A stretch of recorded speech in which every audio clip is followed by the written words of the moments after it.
Magandang gabi po.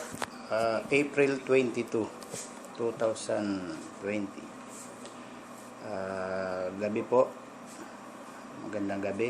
At ngayon pong gabi, halos patapos na po yung aking mga video. Nandito na tayo sa parting ituturo ko na po yung Mr. Woods Anti-Flu Formula at Supportive Treatment. Bakit po naging Mr. Woods Anti-Flu Formula? Pinangalanan ko na pong Mr. Woods. Kasi ito pong mga gamot na to, hindi naman po ako gumawa. So, na-discover ko lang na pag pinagsama-sama, napakagaling na anti-flu. Ano po ba anti-flu? Yung panlaban sa trangkaso, sa sipon. And pwedeng gamitin sa COVID-19. Kasi po ang sintomas ng COVID-19 is parehas lang sa trangkaso. Ano po? So, ano po yung supportive treatment? Ito naman, ito yung susunod kong video. Ito naman, yung ituturo ko, kunyari, yung gamutan, kung paano mo gagamutin yung trangkaso mo, may marami pa akong ituturo doon sa supported treatment. Ayon sa experience ko, ayon dun sa experience din nung taong nag-survive sa COVID-19. So, pinanood ko yun, pinag-aralan ko yung mga ginawa niya kasi nagsarili lang siyang gamutan sa apartment niya. So, tinuturuan lang siya nung kapatid niyang nurse through So, na-survive niya yung severe case talaga ng COVID-19. So, base dun sa mga ginawa niya, so, isinama ko na yung mga experience niya, pinagsama ko na dun. Kaya nagkaroon na ako ng Mr. Woods Supported Treatment. So, ituturo ko yan sa sunod na video ko. Ngayon, dito lang muna po tayo sa Mr. Woods Anti-Flu Formula. Tuturo ko muna sa iyo. Ano ba yung iniinom kong gamot? Bakit napakagaling nito? Bakit po nire-recommend ko sa inyo? At ang problema po nito, pag ito po kumalat at maraming nakatesting na magaling, lahat po ng tao magiging asymptomatic na. Dahil nasusuppress nito lahat talaga. So, yun po ang magiging problema ng ating gobyerno. Pag wala po tayo naging mass testing, lahat po ng tao asymptomatic na.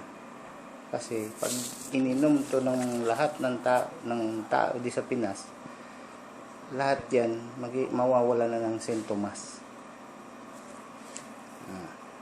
Ikaw ba? Diba mas magiging problema po yun kasi wala nang uubo dyan, wala na dyan lalagnatin, wala na dyan sasakit ang katawan, wala nang tatrangkasuhin. So, hindi talagang asymptomatic na yung mga tao. So, kung walang mass testing, ang gagawin na lang ng gobyerno, i-pull out na lang nitong mga gamot na to para hindi maging masama ang epekto. Although sa trangkaso talaga napakagaling nito. Kaya pag gagamitin ito sa coronavirus, sa COVID, hindi magandang epekto. Magiging asymptomatic yung tao. Sa flu, tested ko na po ito sa trangkaso. Katatapos ko pala po magtrangkaso. Talagang ngayon lang ako naggamutan ito ng 5 days. Dati 2 days lang talaga ang normal kong gamutan ito. Talagang 2 days lang. Tapos na yun, hindi na tumutuloy yung trangkaso ko. Lahat, lagnat, wala. Tanggal lahat. Kaya lang ngayon, umabot ako ng 5 days na gamutan. Bakit kamo? Nagkaroon po ako ng placebo effect na tinatawag.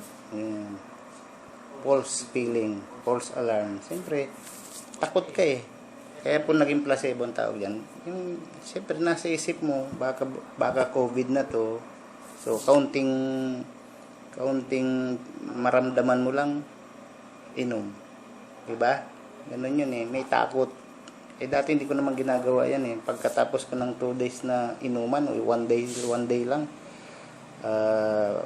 binapabayaan ko na eh kasi nawawala naman na yung mga sintomas. Eh ang problema ngayon, umabot nga ako ng 5 days na gamutan dahil nga may kaba, may takot na baka COVID yung napunta sa akin. Eh wala naman eh, bumibili ako ng gamot, nagbabike pa ako. So nasusupre na magaling po talagang gamot. So paliwanag ko na po sa inyo. Ito pong Lola Remedios saka tulak angin, paano ko na-discover ito? Nung 2018, siyempre may ubo-ubo ako, may lagnat, nagbibungi. Ang una ko kasing ginagamit nung hindi ko pa nadidiscover ito, ang una ko pang ginagamit, ito lang, Newsep at Alaxan, pinagsasama ko yan. Yan ang gamot ko dati. Kaya lang, ang problema nito, kaya pala nagtataka ako nun, hindi nawawala ang ubo ko. Kasi, ito sa sakit katawan lang naman, saka sa ubo rin, kaya lang hindi ganun ka-effective. Talagang medyo nagtitrelease pa yung ubo ko, tuloy-tuloy pa. So, ito lang gamit ko. Hanggang sa na-discover ko itong Lala Remedios. Then, nung 2018, nagkakaubusan ito dahil marami rin nakaka-discover na magaling. Noong 2018 ng December, nagkaubusan talaga nito. Lumabas na po itong tulak angin. So, ito po, halos parehas naman po yan. Parehas naman po yan, ang galing yan. Parehas naman. Kaya lang, mas binibili ko kasi ito isa kasi mas mura.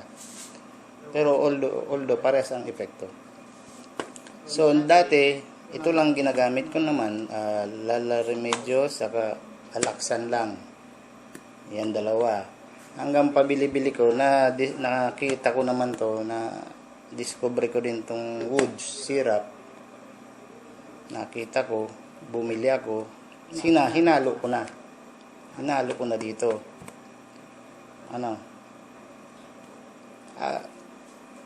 Ito pala ang una ko na-discover. Ito pala. Ito ang una ko na-discover na nasundan ito. Kasi ito, halos pares, sabay ito in-introduce dito sa Pinas. Pares ito mga bago. So, nung na-discover ko to, sumunod ito, late ko na pala ito na-discover na mas, dito pa lang nun, okay na ako eh. Itong dalawa na to pag pinaghahalo ko, okay na ako, talagang efektibo na. Ngayon, na-discover ko, pag hinaluan pa pala nitong sa body pain, sa sakit ng katawan, mas tumitindi pa pala yung epekto, yung galing niya. So, bakit ba naging magaling to? Mamaya natin yan. Bakit? Ano ba ang ingredients nito? Anong ingredients nito? Anong ingredients niya? Bakit siya? Na pag pinaghalo-halo mo, napakagaling na anti-flu formula. Nagiging para ka nakapagtimpla ng bagong gamot. Kaya yung mga kapanood nito ng mga manufacturer, baka makadiscover sila na paghalo-haloin nila ito, di makakagawa ka ng bagong gamot. Di ikaw sila magkakapera, hindi ako. Ano po? Kaya ito, pinangalanan ko na lang ng Mr. Woods anti-flu formula. So, yun na lang sa akin. Yun na lang maipangalan lang to sa akin. Okay na. Hindi naman ako magkakapera dito po. Sila ang lalakas ang benta ng mga to. Kung matetesting nyo kasi na matibay. So, word of mouth na lang po to kakalat. Ano po? Nagkataon lang. Tagal ko na itong tinuro. Nung January pa, tinuro ko na to. Ano po? May video na ako nung January. Hindi pa uso ang COVID. Kaya lang, ngayon na naisip ko na napakagaling nito sa flu.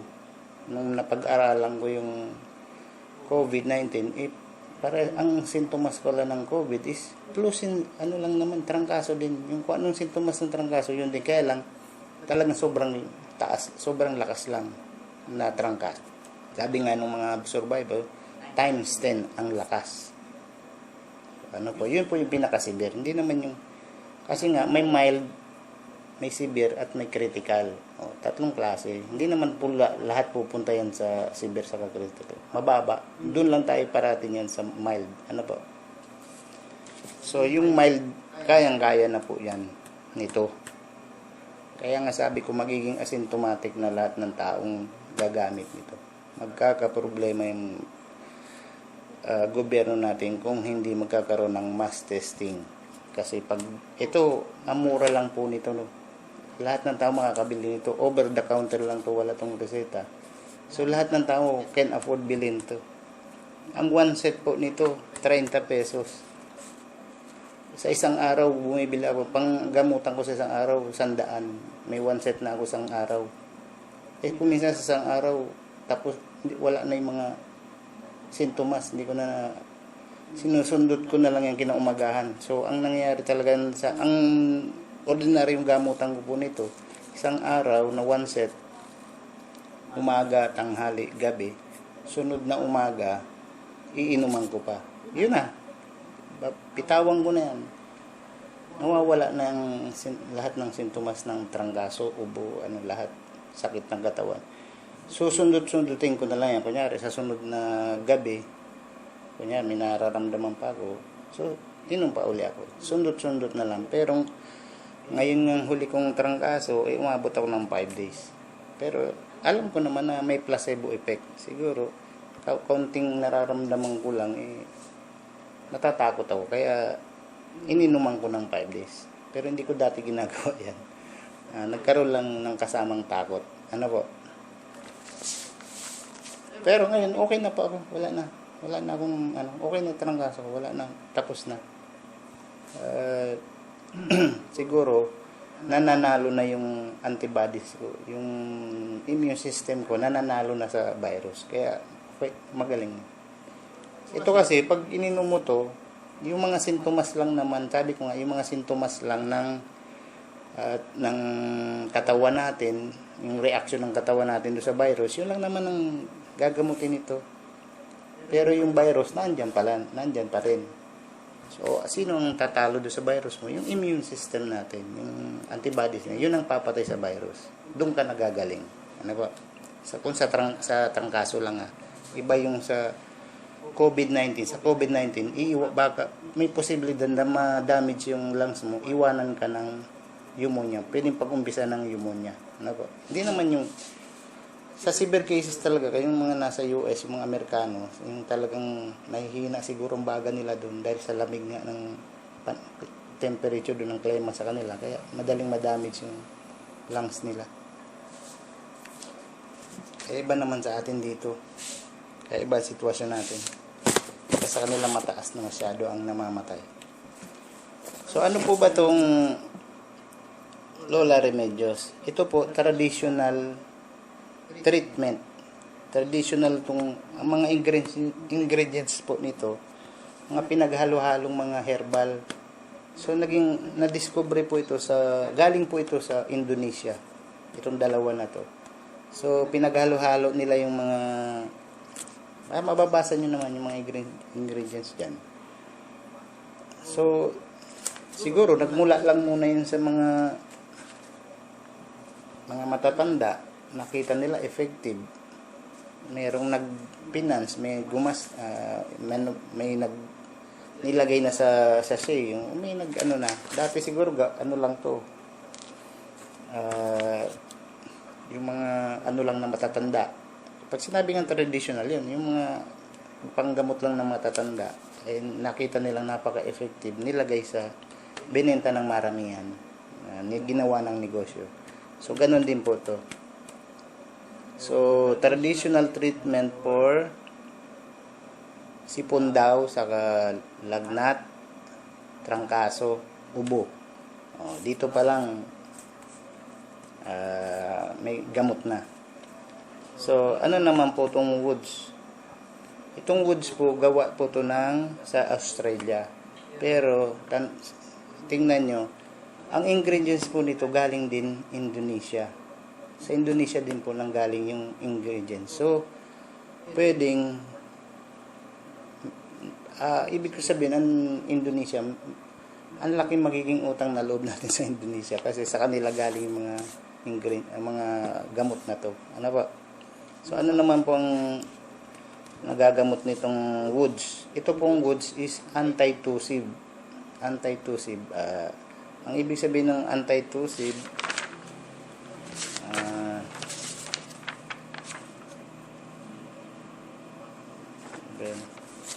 so mamaya natin paliwanag anti-tussive. Yung mga ano kasi yan ng mga words kasi yan ng mga doktor, sila nakakaintindi niya ng kung ano yung anti-tussive niya. Pero gamot po ito sa ubo, sore throat, number 1 sa sore throat. Ano po, yan talagang pinaka-purpose niyan, sore throat. Pero may gamot na rin siya sa fever at fever reducer, ibig sabihin pampababa ng lagnat. So, ito naman alaksan, alam naman natin na sa body pain, sa mga sakit ng katawan, ano po. Yung Nusep, ano naman yan, sa sipon, yung runny nose, ano ba runny nose? Tumatakbong ilong, ayan nga, tumatakbong ilong. Hindi, yung tumutulo yung sipon mo na makati yung hatsing ka ng hatsing.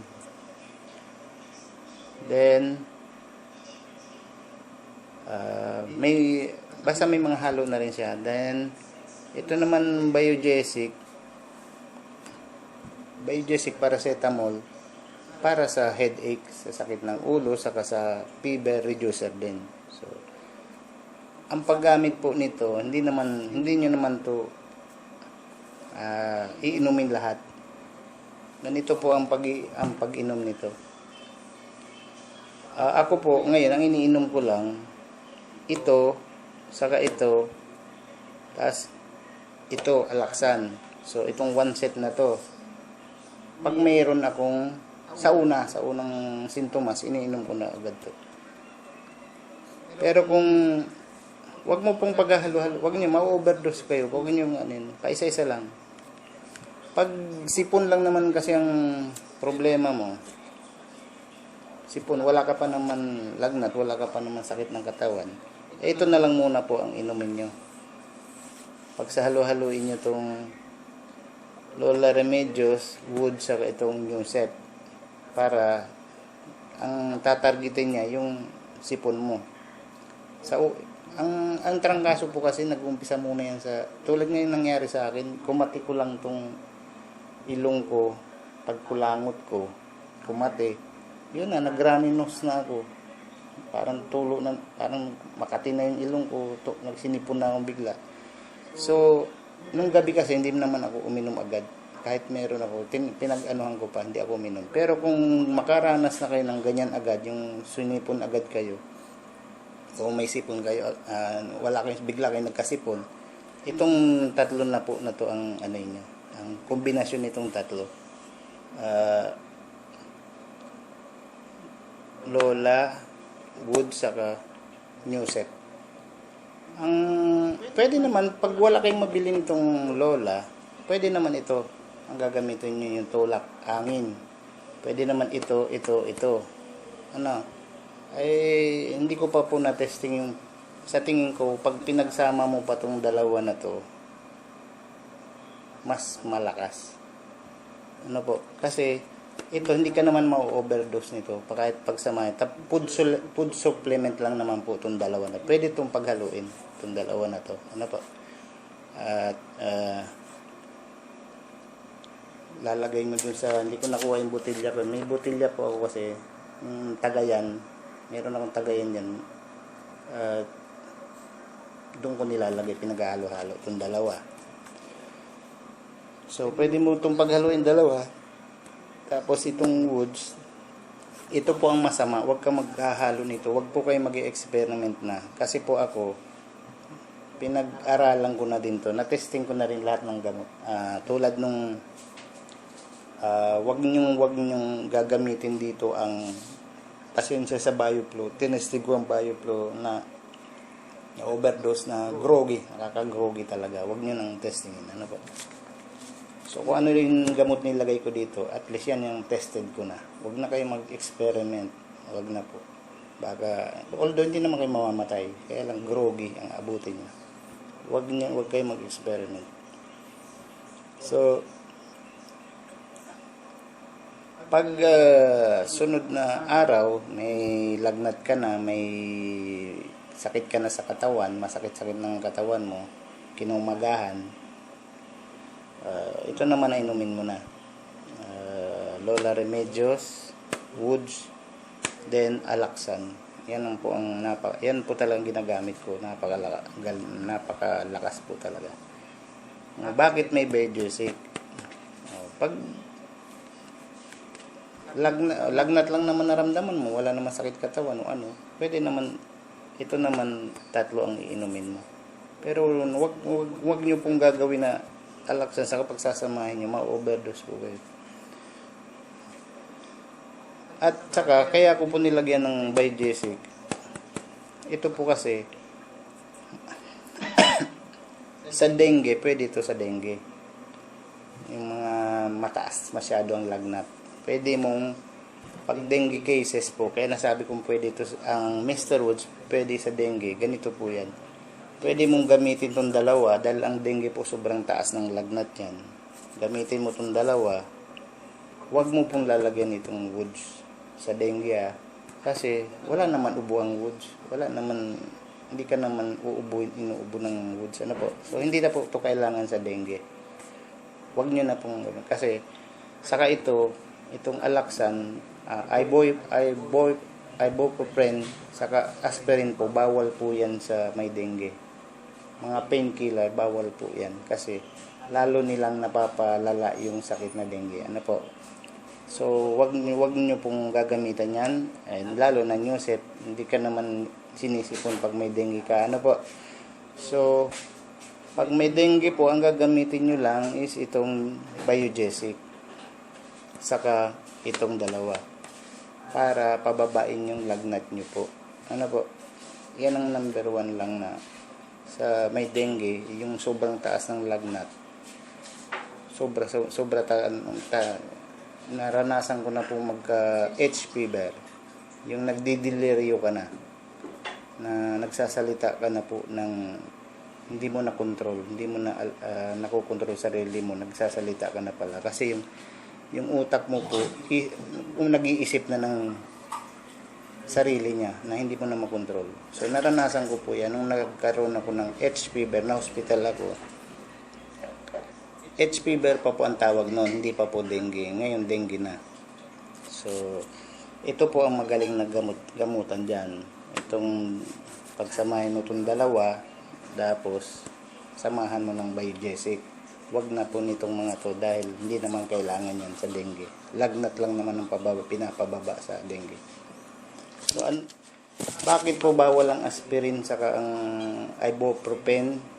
Yung Alaxan bawal po sa dengue kasi po ang dengue, yung virus na nakapasok sa iyo, binubutas niya yung mga ugat-ugat natin na maliliit lang na microscopic na butas yan. Doon lumalabas yung platelet. Kaya sabi bumababa ang platelet. Lumalabas doon yung platelet, hindi yung hemoglobin, hindi yung dugo natin lumalabas, yung platelet. Kaya sabi bumababa. Pero after 6 days po, aakyat uli yan. Pag natapalan na yan ang immune system natin, mga butas-butas na yan, tataas uli ang platelet. Ano po? After 6 days. Tapos, kaya ang delikado po sa dengue, yung pag masyadong malalaki yung nagawang butas ng virus, yung sabi ng matapang yung dengue, kaya namamatay yung mga bata, namamatay. Kasi yung mga butas na nagawa sa ugat nila masyadong malalaki, pati yung dugo nila lumalabas na doon sa mga butas na yun, ano, microscopic na butas yun. Hindi naman yung sinasabing microscopic yun, sa maliliit naman masyado. Kaya pag sumama na yung dugo, dun po delikado na ang dengue. Tapos sabi nga nung doktor, hindi naman namamatay yung tao dun sa pagbaba ng platelet. Hindi po. Ang namamatay po yung mga pasyente ng dengue dahil nadidehydrate. So, habang may butas po kasi doon yung mga ugat mo, lumalabas din doon yung tubig sa katawan natin. Ano po? Kaya, Kaya nga kailangan ng dengue is Unisware 1 para mapalitan yung mga lumalabas sa tubig. Yun po ang gamutan talaga sa dengue. Yung tawa-tawa sa kapapaya, siguro may epekto rin yun na napapalapot niya yung dugo, kaya pwedeng nababarahan niya yung mga butas-butas na nagawa ng virus. Kaya siguro may epekto. Pero ang sabi kasi ng doktor, baka nagkakataon lang na ang platelet po kasi talagang after 6 days, tataas na rin po yan. Pagkataas niyang bumaba, ay aantayin na lang yan na tumaas. Kaya nga pag pataas na, nire-release na ng doktor sa hospital. Inaantay lang ng doktor na. Kaya kadalasan sa dengue patient, 6 days, 3 days sa hospital kasi inaantay lang ng doktor yung paakit na yung platelet. Ano po? Sige, napunta na tayo sa dengue. Balik po tayo sa COVID, saka sa trangkaso, saka sa sipon. So, ito po kasi, tatratuhin natin yung sipon, tratuhin din natin yan na virus. Kaya lang, yung virus kasi na yan, taas lang ito lang taas natin dito, hindi yan bumababa dito, hindi yan bumababa, ang cold virus. Ngayon ang tanong, bakit wala pang gamot sa sipon? Bakit hindi nagagamot yan ng mga scientists? Bakit hindi gumagawa ng gamot yung walang vaccine, walang ang flu kasi may anti-flu shot na, may anti-flu vaccine na. Bakit ang sipon walang anti-cold vaccine o flu shot? May mga nag-testing po kasi. Ang virus kasi po ng rhinovirus ng sipon, na meron siyang 200 na klase, 200 na klase ng virus sa sipon lang. Ngayon, yung wala pong maimbentong gamot, yung mga gumagawa ng gamot na isang targetan lang, matatarget mo yung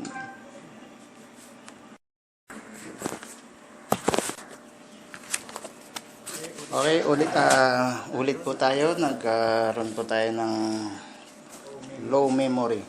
Hindi na low low memory naman. So ito po, ano ko lang sa inyo. Ito, Lola Remedios, tulak angin. Baka kasi hindi nyo nababasa. Lola Remedios, tulak angin. Wood syrup, Laksan, Newsep, by Jessic. Baka kasi hindi nyo nakikita kung ano to. Balik po tayo dun sa tanong, sa kwento ko kanina. Bakit walang gamot sa sipon? Ang totoo po niyan, ito po, kahit 5 days nang akong umiinom nito, may sipon pa rin po ako. Talagang yung sipon po kasi reaction ng yung plema, yung sipon. Reaction po yan ng katawan natin dun sa virus. So naggagawa siya ng sipon para ipunin niya yung mga virus at idudura natin. Hindi po yung virus ang gumagawa ng sipon, yung katawan po natin nagre-react. So paano niya i-react, paano niya labanan, paalisin yung virus diyan? Gagawa siya ng plema, ng sipon para idura naman natin, isinga. Ano po? So bakit walang nagagawang gamot? Ganito po 'yan kasi yung sipon po kasi mayroon 200 na klase ng virus. So wala silang magawang gamot na lahat ng virus, yung type ng virus na cold virus, yung sipon na virus, wala sila dun magawang gamot na kayang patayin lahat, gamutin lahat, yung patayin lahat yung virus na yon. So hindi tulad ng anti-flu, yung hindi tulad nung vaccine sa flu vaccine, tawag na flu shot, yung sa influenza shot, yung mga sinasaksak sa matanda every once a year. O yun, meron na. Flu, ang trangkaso, meron na po tayong vaccine dyan.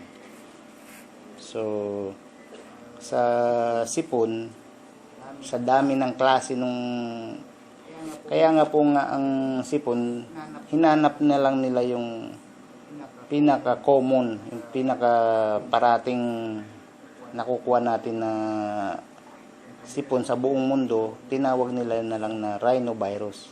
Yun yung pinaka-common kasi yung kadalasan. So, isa pa pong yung mga gumawa ng gamot para pangpatay dun sa virus ng sipon, ang nangyari kasi po, mas marami yung side effect. Sa na-invento nilang gamot, mas marami yung side effect, kaya itinigil na lang. Parang inisip na lang ng mga gumagawa ng gamot, wag na natin pagkaabalahan ang cold virus kasi hindi naman siya deadly, hindi naman siya yung epekto niya is kayang-kaya lang naman ng tao. Hindi naman siya ganoon ka deadly. Hindi tulad ng flu vaccine, ng flu, ng trangkaso na virus, ng influenza virus, nakakarating dito sa baga. Yun ang delikado. Maraming namamatay talaga. At nagiging pneumonia. Kaya yun ang pinagpukusan na nilang gawa ng gamot. So, kaya nga sabi ko sa inyo, 5 araw na akong inom nito, may sipon pa rin ako. Kasi nandiyan pa yung virus ng sipon, yung katawan ko gumagawa pa rin ng mucus para yung virus dyan, isinga ko yan. Yun ang purpose niyan. So, ito po, ininom ko to simula nung 16, April 16, nag-umpisa akong minom. Nag 5 days akong gamutan. Nakainom ako ng 14 na Lola Remedios, 14 Lala Remedios, 14 wood syrup, 14 alaksan. Sabi nyo, baka ang dami naman, na overdose ka na yan. Ito po kasi nagkaroon ako ng placebo effect nga na sinasabi. Yung siyempre takot, nandun yung takot na baka COVID na to. So, tinuloy-tuloy ko ng 5 days. Pero ang ordinaryo po talagang yung gamit ko nito nung last year pa, tagal ko na itong ginagamit. Ordinaryo kong gamutan is 2 days lang. Kumisa nga 1 day lang, pag mahina-hina lang naman yung nararamdaman ko, nagwa 1 day lang ako, okay na. Ang pinakamahaba ko na po noon, yung 2 days. Ngayon, umabot ako ng 5 days, first time nangyari ito sa akin. Kasi nga, meron placebo effect. Yung takot, may takot. So, yan po.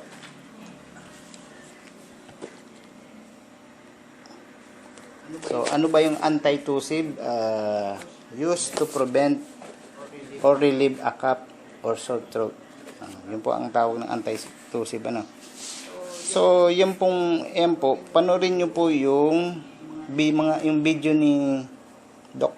Ang tinuro ko doon sa una kong video na si Doktora Asarcon, YouTube vlogger din siya na doktora. Meron siya doon video na ubo at sipon, ang title ubo at sipon, mga gamot na hindi kailangan ng reseta. Panoorin nyo yun kasi nandun yung mga gamot sa ubo na iba-ibang klase. Pinaliwanag niya dun kung ano ang expectorant, kung ano ang anti-tussive, ano ang antihistamine. Yun pala, yung antihistamine, yung sa allergy. So, kung ito sabihin nyo, hindi umiepekto sa inyo, pwedeng ang problema nyo is asthma na. Hindi ko pa na-testing po to sa asthma. May gamot po para sa inyo, antihistamine, para sa asthma yun. So, hindi ko pa na-testing to kung effective to dun sa may mga asthma. Sa tingin ko bawal kasi ito, ang basahin nyo naman po yung mga bawal sa kanya. Ito bawal to sa nagpapasuso, bawal sa buntis, bawal sa bata. So ito naman bawal daw sa may hika, may asthma. So kung ang problema nyo ay asthma, huwag nyo itong gamitin. Kasi baka lalo lang makasama sa inyo. Iba po yung gamutan ng may asthma. Ayun sa inyo yung antihistamine. Yun ang gamot sa inyo. Tapos, dito pinaliwanag ni doktor kung ano yung decongestant, ano yung bronchodilator, analgesic, antipyretic, yung tulad nito, pinaliwanag din ni Doc doon yung paghahalo-halo ng ganito na mau-overdose ka. Pinaliwanag niya rin doon. So, kayo na pong manood nun. Pinaliwanag niya rin yung paghahalo-halo nito kung alin ang masama. Yung alin yung mau-overdose ka. Pinaliwanag niya rin doon. Ako po, yung nga, sinasabi ko sa inyo, huwag nyo nang testingin yung biofluid na nag-growy ako dito, na overdose ako. So, ngayon, may kumakalat dyan sa Facebook ngayon, di ba? Sa Facebook na yung pabunan antiviral injection na pinagsasabi niya na gamot daw sa COVID na pwedeng anti-malaria kasi yung naimbento niya, anti-malaria, panglaban niya sa malaria yun. Virus din kasi ang malaria, kagat lang ng lamok. Yun gamot niya na daw yun, anti-malaria. Pero pwedeng gamitin sa COVID-19, sa virus na COVID. So, yun ang kiniklaim niya. Ewan ko bakit hindi siya kinikilala ng DOH. Ngayon, nagbigay na si President Duterte ng 10 million pabuya. Doon natin matetesting kung totoo nga talaga itong pabunan antiviral injection. Kasi kung totoo yan, mag-a-apply yan kay Duterte ng sa 10 million ni pabuya ni President Duterte, mag-a-apply yan kung talagang confident siya na talaga ito gamot talaga sa kayang gamutin ang COVID. So kung kayang gamutin, mag-a-apply siya dun sa 10 million kasi wala naman siyang kakumpetensya. Sa tingin ko siya lang nag-claim na may gamot na sa COVID. Ito pong sa akin, hindi naman to gamot. Yung pa po lang lilinawin ko sa inyo. Hindi po to gamot sa COVID. Hindi po to gamot sa trangkaso. Magaling siya sa trangkaso. Pero sa COVID, hindi ko pa to natitesting. Hindi pa to tested na gamot to. At saka hindi to gamot. Talagang ito, ang mga lang nito, yung hindi ito pamatay ng virus. Ibig ko sabihin, hindi ito pamatay ng virus. Pangpababa lang to ng lagnat, pampawala ng sakit ng katawan, pangpawala ng sakit ng ulo, pangpawala ng pag-uubo. Yung sipon, hindi niya nga kaya yung sipon. Naiiwan talaga yan. So, lahat ng sintomas ng lagnat, trangkaso, kaya nito. Kasi yun pong lahat ng sinabi ko is reaction yun ng katawan natin. So, ganun nga, sinasabi ko, nakakatakot ito. Pag ito ginamit sa COVID, ng pasient, yung taong hindi nag-aalam na COVID na pala dala niya, kala niya trangkaso lang, ginamit niya to, napaka-effective na pampawala ng mga sintomas. So, nakakapanghawa siya nang hindi niya alam. Yun po ang nakakatakot. Sa formula na to, hindi po ito makakatulong kung tutuusin. Pag walang mass testing na ginawa ang ating gobyerno. Tulad nung nire-recommend ko doon sa video ko na suggestion ko, Mr. Wood suggestion. Suggestion ko, magkaroon tayo ng mass testing. Kasi nga, pag ito kumalat, nag-viral ito dyan, marami nang gumamit nito, nakatesting na magaling, lahat ng tao magiging asymptomatic. So, ang laki ng problema ng hindi po nakatulong, makakasama. Pero sa trangkaso, sa lagnat, magaling. Pero sa COVID, makakasama. Kasi magiging asymptomatic na ang mga tao, lalo na yung mga mild cases. So hindi natin alam, uminom ka nito, magaling ka na, labas ka na dyan, salita ka na ng salita, kwento ka na, nakakapanghawa ka na pala. So anong mangyayari kung ang gobyerno hindi kayang mag-mass testing, pa-pull out na po ninyo to. Itong tatlo na to. Ito lang, pa-pull out nyo na yan. Kasi magiging lalala lang. Magiging asymptomatic lang mga tao. So kung hindi niya po pala, palagyan niyo na lang reseta. Dapat mga direseta na to para hindi nabibili over the counter. Ano ba? Ako sinasabi ko na po to na hindi ko tinuturo to para mapasama tayo. Although tested ko na magaling. Ano po? Kasi nakagawa ako ng formula Pinaghalo-halo natin yan. Nakakagawa tayo ng isang formula na isang klaseng gamot na napakagaling. Ang Japan po ngayon, meron silang pinagmamalaki din na anti-flu medication.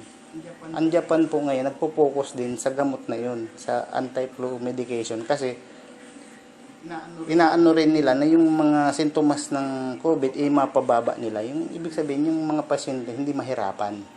Kaya, nakapokus din ang Japan sa anti-flu medication nila.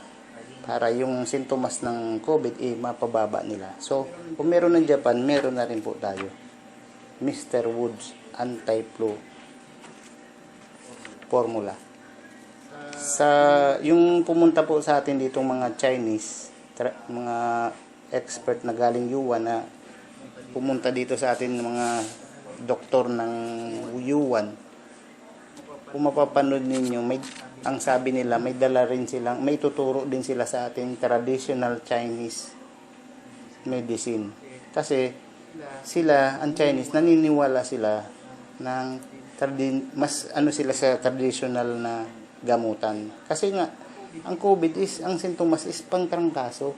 Magaling ang Chinese sa mga trangka-trangkaso. Marami silang gamot na panggamot sa trangka-trangkaso. Kaya sinisingit nila yung traditional medicine nila sa paggagamot ng COVID. Kasi nga, yung sintomas ng COVID is parehas ng flu, ng trangkaso. Ano po? So,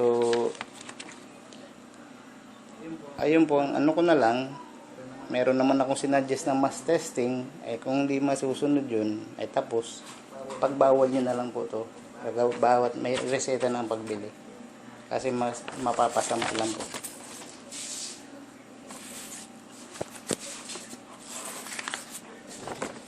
So, ang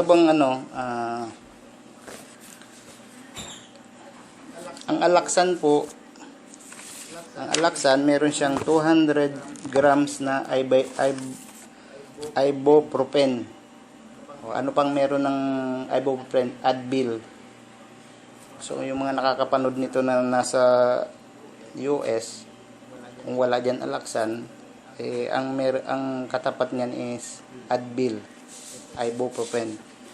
So, anong laman ng Alaxan is ibuprofen, saka 200 ibuprofen, 325 paracetamol.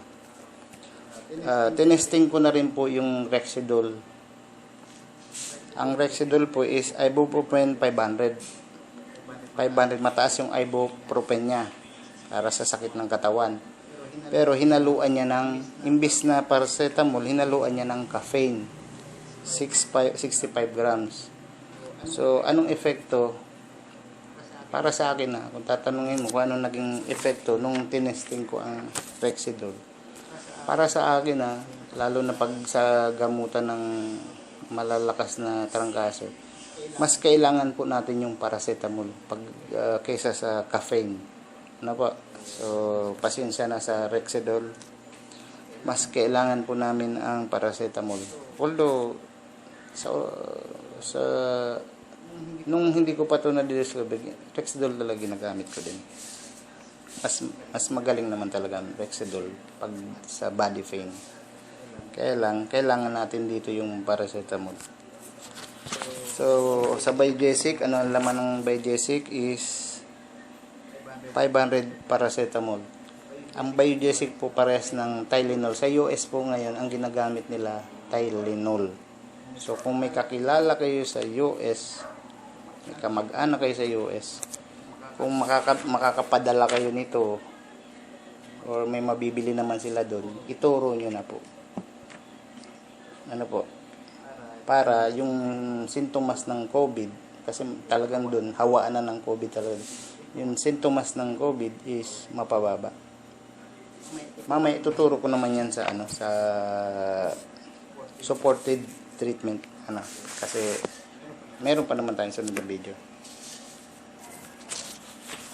So sa Newsep, ano ba ang laman ng Newsep? Paracetamol, clopinamine, maleate, phenylpiprine, HCl. So yan po. Ang Newsep gagamitin nyo lang kung matindi ang sipon. Pero wag nyo pagsabay-sabayin po. Ma-overdose po tayo. Paisa-isa lang. Kung Biogesic sobrang taas sa lagnat, sabi ko nga sa dengue, Biogesic lang. Saka itong, kung gusto nyo pagsamahin to, pwede. Kasi food supplement lang naman yun. Wala yung overdose. Pero 3 times a day lang po ang gamit. Umaga, tanghali, gabi. Yun lang. Huwag na po yung mag-sobra pa dun. So, sa BioFlu, na-testing ko po talagang BioFlu. Ewan ko kung saan siya kumontra. Baka dito siya kumontra sa Woods, yung ingredients ng Woods, na-overdose po talaga. Na-groggy ako. Kaya huwag nyo na pong testing yun. So, ayan na po. Ang Mr. Woods supported treatment, ginagamit po ito pag gamutan ng flu, gamutan ng sipon, gamutan ng COVID. Pwede sa COVID. Tuturo natin. Kasi itong supported treatment ni Mr. Woods, itong Mr. Woods supported treatment, binasi ko rin po ito dun sa nag-survivor na nagkwenta ng paglaban niya dun sa COVID. Yun talaga, COVID yun. Talagang, ang nilabanan niya talaga COVID. So, yung mga nakuha kong leksyon sa kanya, tinuro niya, pinagsama ko naman yung experience ko. So, nakabuo ako ng Mr. Woods supported treatment na kung susundin nyo, maituturo sa inyo. Pwedeng kaya nyong labanan ng COVID. Mapapababa natin yung paghihirap, yung epekto, yung sintomas, mapapababa natin. Ano ba? Yung Mr. Woods anti-flu formula naman, napaka-epektibo laban sa trangkaso, sipon, ubo, sakit ng katawan, lagnat. Talagang nakabuo ako ng na-discover ko. Hindi naman ako naka-invento. Naka-discover lang ako na pag pinagsama-sama pala yung mga gamot na yun, may nabubuong isang formula na napakagaling. Ano po? So, makakatulong at meron ding disadvantages. Ano po? So, meron tayong advantages saka disadvantages. Ano po yung advantages? Effective sa pagpapababa nung trangkaso, lagnat. Sabi ko nga, lahat po yan sintomas ng COVID. Lahat po yan, magdadaan ka dyan. Yan ang unang-unang sintomas ng COVID. Yung mga para kang trangkaso pero sobrang taas. Sa severe cases, meron naman kasing mild lang, asymptomatic. Wala silang nararamdaman. May COVID pala sila, mild lang. Depende nga sa katawan natin yun. Kung paano magre-react yung katawan natin. Siguro, ang tingin ko dyan, siguro, yung katawan natin, naka-experience na siya ng virus na yun, ng parehas na virus nung panahon, na kasi trangkaso lang, galing din naman ng COVID sa virus na trangkaso. So, parang naka-experience na siya ng ganun, kaya, yung katawan niya,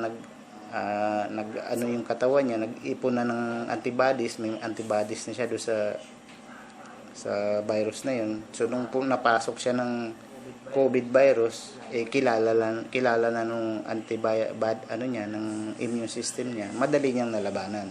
Hindi nag-react yung katawan niya. Meron naman kasing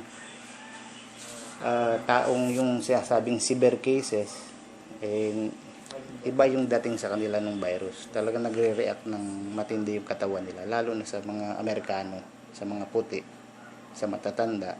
Kasi ang matanda po, mahina na ang immune system. Bakit naman po humihina ang immune system ng matatanda? Siyempre, sa haba ng panahon nilang nabuhay, ilang sakit na yung pinaglabanan nila. Ang kinalaban nilang virus sa katawan nila. Ilang virus na yung kinalaban, lalo pagsakitin ka, yung immune mo na bubugbog na rin, yung kung sa ano na rin, latang-lata na rin sa laban.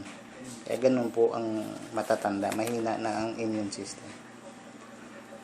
Kaya delikado po to talaga doon sa may mga sakit ng lumalaban nyo sa sakit, dadapuan ka pa ng COVID, talagang namamatay. Yun po ang nagiging critical kasi yung immune system nila hindi na kayang labanan yung virus. Plus, yung pahirap na dadaanin, bibigay sa ng virus, yung mag-reaction ng katawan mo, yung sobrang lagnat, sobrang sakit sa katawan, panghihina, talagang natitigok. So ano po naman ang disadvantages nito? Yung nga, sabi ko, ang disadvantages nito, kung marami makakatesting nito, nakita nilang efektibo, gagamitin nila. Kasi po yung laban natin sa COVID, mahaba pa po itong panahon. Hindi naman po pagkatas ng lockdown, ayos na tayo. Nandiyan pa rin ang virus. Kailangan naka-mask pa rin tayo lahat. Lahat dapat maingat pa rin tayo lahat. Kasi lockdown lang po yung natapos, hindi yung virus. Matagal pa po ito madidiscover yan ng gamot. Matagal pa po ito magkakameron ng anti-vaccine. So, baka umabot pa ng 1 taon, ganun, na may mag-invento diyang gamot. Ang problema doon, hindi pa tested yun. Talagang tsambahan na lang. Paano kung may side effect? Na nakaligtas ka nga sa COVID, patay ka naman sunod na taon. Tulad ng nangyari sa dengue. So, yun po ang magiging disadvantage nitong formula, Mr. Woods anti-flu formula. Ang disadvantage niya, magiging asymptomatic yung mga tao na iinom nito. Kala nila yung tumama sa kanila is trangkaso lang. So, ininom nila to, ginamit nila tong formula na to. Di wala na sila. Sabi ko nga sa inyo nung may trangkaso ako, nung unang araw po talaga, ramdam ko nung umaga talagang pataas na yung sintomas, yung sumasakit na yung katawan ko. Sabi ko parang malakas yung tama ng trangkaso, yung nag-uumpisa na talagang maramdaman ko hanggang tanghali. Uminom na ako nung umaga, nung tanghali tumataas pa. So pag inom ko nung tanghali nung gamot, medyo gumano na, nagbumaba na. So sunod na araw, bumibili ako ng gamot, nakabike lang po ako. Trangkasado ako pero bumibili ako diyan, pumapasok ako diyan, binabaril ako nung pangtingin ng lagnat.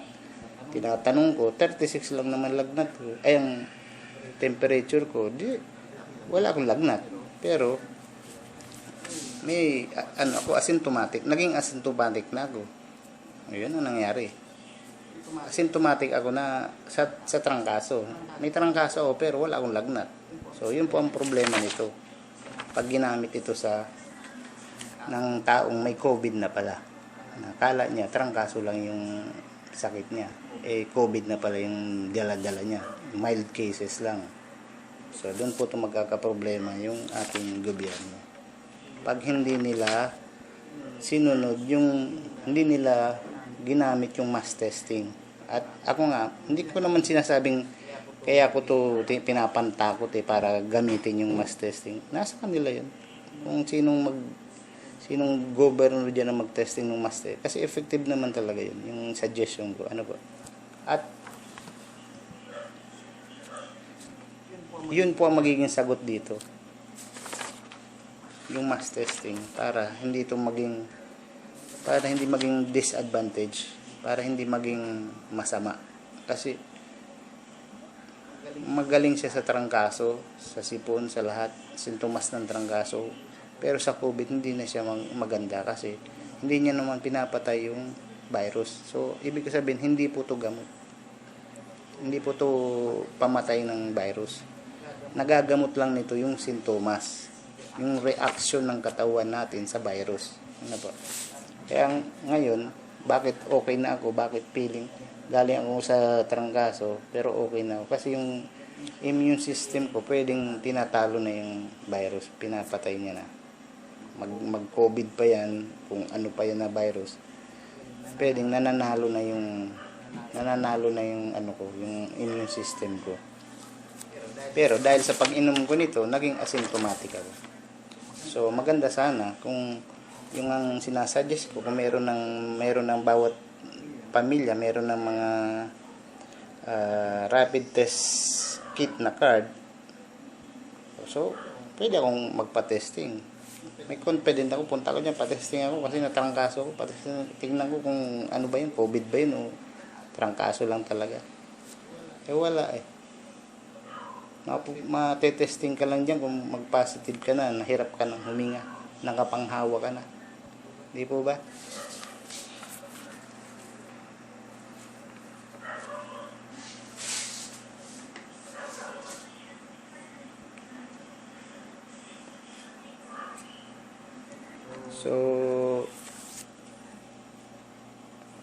So ito, maganda naman to kung meron tayong mass testing, meron pa tayo nito, di yung mga tatamaan ng COVID is mapapagaan naman yung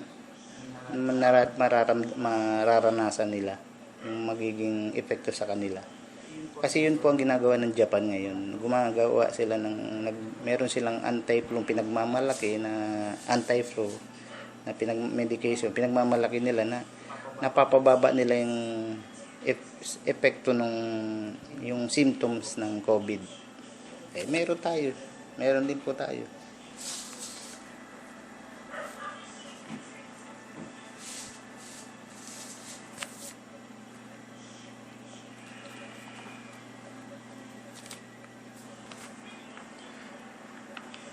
So ang tanong, ito po ang tanong, may tanong pa. Ang tao po ba na tinamaan ng COVID, na-infect ng COVID, ang tanong po ba dyan, may infect pa, pwede pa ba siyang ma-infect uli? O mahahawa uli? So ano po, yan ang tanong. Ganito po ang sagot dyan. Ang sipon sa katrangkaso, di ba po ba, pag tayo nagkakatrangkaso, pag tayo sinisipon, mga ilang buwan, tinatamaan tayo ulit. Ano po? Bakit? Ang COVID po, COVID-19, para kasi yan sipon lang sa trangkaso. So, kaya po tayo, ang COVID, baka nga itong COVID, matagal na natin makakasama to. Kasi parang na siyang trangkaso eh. Kahit po may gamot ka na dyan na madiscover, may vaccine ka na dyan na madiscover, para rin siyang trangkaso na seasonal. Kaya sabi nung doktor sa US, yung Secretary of Health nila, magiging seasonal na. Parang trangkaso na, may buwan na lumalabas na ang COVID sa katrangkaso. So, sa tingin ko magkakaroon na tayong tatlong sakit. Madadagdagan yung sipon, yung cold virus, influenza virus. Magkakaroon na tayo ng COVID flu. Kung merong influenza flu, magkakaroon tayo ng COVID flu. Siguro sa tingin ko kahit may gamot. Kasi magkapares ang sintomas eh. Ang paghawaan mas grabe pa sa trangkaso ang paghahawa. So kahit may madiscover na po tayong gamot sa COVID, babalik at babalik yan. Kasi ang sintomas niya, parehas lang ng influenza virus ng trangkaso. So, sa tingin ko, tagal natin makakasama ang COVID. Ano po, kahit may gamot na yan. Kasi, kalat na sa buong mundo eh. Ano po, kahit pa, ay alam, lahat ng tao, sasaksakan mo ng anti-vaccine. Hindi naman po, di ba? So, magiging kasama na natin sa tingin ko, ang COVID. Kahit may gamot na yan, magiging seasonal. Kung paano yung trangkaso, so yung tanong, mahahawa pa ba uli? Kung yan nahawa ka na ngayong buwan, mga ilang, pwede ka pong mahawa uli. Kasi parang trangkaso yan. Di ba pag nagkatrangkaso tayo, kumisan 2 beses tayo tinatrangkaso sa isang taon. So ganun din ang COVID.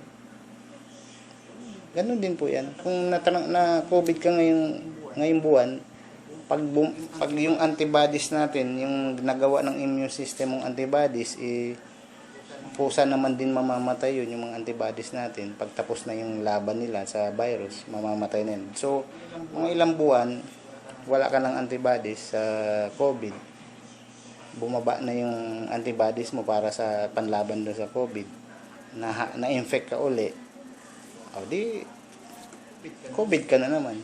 COVID patient ka na naman. Parang sa trangkaso, natrangkaso ka ngayong buwan, so mga December, natrangkaso ka uli, na-infect ka uli. Ganun po ang COVID din. Ganun din po ang COVID. Kung paano ka nahahawa ng trangkaso, ganun din ng sipon. Sa isang taon, ilang beses ka nasisipon. O ganun din.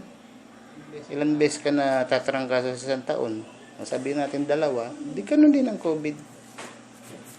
Kaya ano po to, kahit may gamot na to, sa tingin ko na andito na rin. Makakasama na natin yan ng matagal. Sige po, sa kabila naman po tayong video, yung supported treatment na po tayo kasi medyo mahaba na naman ang video ko. Punta na po tayo sa Mr. Wood Supportive Treatment. Salamat po.